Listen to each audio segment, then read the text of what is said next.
All right, I got this far as the truth, and I want to keep emphasizing this because some of the stuff will sound bizarre. It'll sound totally crazy, and you'll say, the guy's lying, he's making this stuff up. And I can tell you for sure, I can give you the names of people who will vouch for everything I'm going to tell you. Now, I have to kind of set the stage. I got to tell you what happened. I was born in the slums of Newark, and I was really, really poor. I mean, we came out of like Tobacco Road, and it was kind of joke about it. Even the roaches left because there wasn't enough food to eat. I am not kidding about this. And what happened is I was also classified as being borderline retarded. And when I graduated high school, I was reading on a third grade level. So the only thing I could do, because my father had died, I was just out of high school. I barely got out with D average. I took a job as a draftsman, mechanical drawing. And part of the job was a small company. The engineers would say, there was only two guys, and they would say, hey, Charlie, could you call up this XYZ company? We need this device. We're building a prototype. So I got pretty good at it. I would call up companies I had no connection with and ask them to either donate, send, or borrow sometimes expensive pieces of equipment. So I got pretty good at being able to get people to give me things. Now, what happens, I worked for 3.5 years and I saved up enough money. This is true. At the time, here in the state of New Jersey, you didn't have to take the SATs to get into college if you had worked for a couple of years or if you were in the military. They just let you go in. So I got in, never took an SAT or anything else. I ended up bachelor's degree at a 3.5 average when I got a master's, and I did graduate work after that at Rochester Institute of Technology. I've written books. Nick and we went over this stuff. I've authored books for major publishers. I've done all kinds of stuff. Turned out I have dyslexia. And, back when I was a kid, you were just a stupid shit. That's what they were. So you're boom. You're stupid. So at any rate, the bottom line to it, I get a job teaching, and I was going to teach drafting, and I walked into this school, and I'll never forget it. They said, well, you can't teach drafting. We have somebody else here. I was going to cover it, but we want you to teach general shop. And general shop was where they put all the dummies. Actually, the guys like me. Anybody who was a troublemaker, they would stick them in there, get them out of the regular courses. So I walk into this room. The next day, there was going to be like 80 kids showing up with all the classes, and it was devastating. The guy from the previous year had been an alcoholic, and he let the kids destroy the place. So what I did was I immediately jumped on the telephone, and I started calling local businesses. And I called the local hardware stores. They had old paint, they had old files, and I found when I told the story, I was able to actually get enough people to not only donate stuff, but some called friends and had them come and help repair the equipment. And within about 3 months, the whole place was reconstituted. It was like amazing to watch this happen. Well, that basic process is what this is all about. It's how to get people to not only give you stuff, but even money. I'll get to it a little later. I just had somebody hand me a wad of money. And here's a couple of stories I want to give you an example of. And I'm talking about soup to nuts. I sometimes find myself, and I did this not too long ago, in a room with a bunch of people from major nonprofits. They thought they were going to get millions of dollars. I said, no, this is for the smaller organizations who everything and anything they need. And I've been able to do this. I'll give you an example. It's a real example. Like not too long ago, we needed a vacuum cleaner. And within 2 or 3 days, I had a vacuum cleaner donated. Actually, I had a couple of them. And what the hell is that? But if I had taken the money that was allocated for it, I could now do something else with it. So it was a $50 or $60 old vacuum cleaner. Here's a wild one, and I have the proof to it. Years and years ago when I was teaching, I got into teaching advanced vocational electronics. And at that time, I was running a television station. My background is actually in electronics now. I was teaching this program. And the satellite systems were coming in, the big dish ones. This was many years ago. So I said, geez, I could really like to have one of these for the kids to learn. So what did I do? I went down to the library, and it's called The Writer's Guide. I don't know if you're familiar with it. It's a book. It's in the reference section. This is all the magazines. It's published.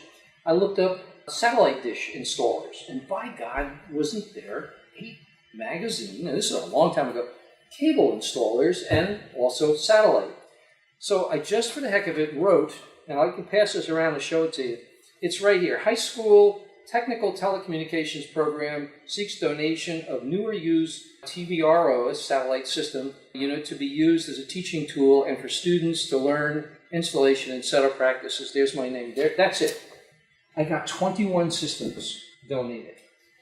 Now, these weren't little junk ones. I'm talking about huge systems. One was so big, it would have had to have been brought in on a flat car, actually on a train. And that was it. That's all I had to work with.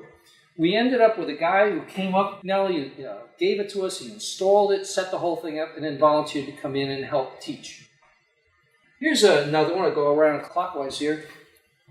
Just recently, I teach up at SCAN, and we needed a flat screen TV. About 3 or 4 phone calls. I got a 46-inch television set, brand new, donated, out of the box. Here's the big one, and this is people say, I don't need a TV, I don't need this. And I can prove this. Just last year, I needed $30,000 to rebuild my TV studio from the old analog to the digital system. I asked, and within about 2 weeks, I had somebody come in and hand me $30,000. So what I'm trying to establish here is that almost anything imaginable you can get by using the simple techniques that I'm going to show you. And it's not hard. Anybody can do it. And it comes back to the story I gave earlier about coming out of poverty and going through that process and then going into the school. I want to just jump into this one. Here's another one before we go on. Back when my daughter, she's now 42, but back when she was a little one, I'll never forget, we got her in the Scouts. I'm a big believer in the Scouts. We only had the one girl. None of the mothers wanted to be the troop leader. So I said, bullshit, I'm going to be a troop leader. So I went down and they're like, you want to be what? Yeah, no, I'm not a pervert. I want to be a leader. So they gave me a troop. My wife kind of kicked in. She wasn't too hopped about it. But at any rate, I got in. I did it for 3.5 years. And then I got on the board of directors for the Monmouth. Now it's the Monmouth and Ocean County Girl Scouts. And when I was on the board, I noticed, if you've ever been up to Camp Sacagawea, it's in Howell, there's a lakeside. I went up and I said, you know what? I'm an amateur radio operator. I'm into electronics. I can get some equipment. How long do you think it took me to write this little tiny article? And the article just said, telecommunications, look it up. It's a tough subject to understand without expert explanation and hand-on experience. The Girl Scouts of Monmouth Council have a chance to learn. And I go on and say, we're looking for the donation of some communications equipment. The idea was I was trying to get a two-way radio system set up between Lakeside and the main building. I swear to God, they had a building with a garage about the size of this room. We filled it within a month, floor to ceiling, wall to wall, front to back. Filled it. And I started a program, and a really sad story. About a month later, there was a fire, and the whole thing was destroyed. So it was kind of a shame. But again, the point is, I'm skipping around showing you vacuum cleaners, money, TVs, all kinds of stuff. And you can get it. And again, no big deal.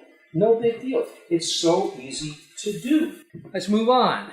Latin, the word glom means something. It actually has a meaning. If you look it up in the Better Dictionary, and now you go online, you'll find that it means to gather as you roll along. And that is really what the process is about. If you think after you get done here, you're going to go out and suddenly ask somebody for $30,000 and they're going to hand it to you, I wouldn't hold my breath. It's something that has to roll along, and it takes a little bit of time. You're going to see later I'm going to give you definite rules of thumb to follow. But it means to gather as you roll along. Glom. Okay, now when usually we do these presentations, people think of equipment, tools, and supplies. Okay? But you can get services, partnerships, resources, scholarships, awards, career development, educational training, and I even put down money. You can get anything. If you can imagine it, you can get it. And you can get somebody to give it to you. You can get tons of stuff. You can ask for the wildest and craziest things. When it comes to trying to bridge your budget gap, don't think of, oh, geez, I need 2 cases of paper. There are other things that you can get which will then allow you to substitute or take your money from your budget and move it over. And that's the big deal. Being able to move things around in your budget. I'm going to give you a lot of anecdotal stories, and one of the funniest ones is take everything. Thank you for listening to this sample of a wonderful presentation by Charles Burke. If you're interested in hearing more from Charles, you can contact him directly at 856-512-0979. Thank you.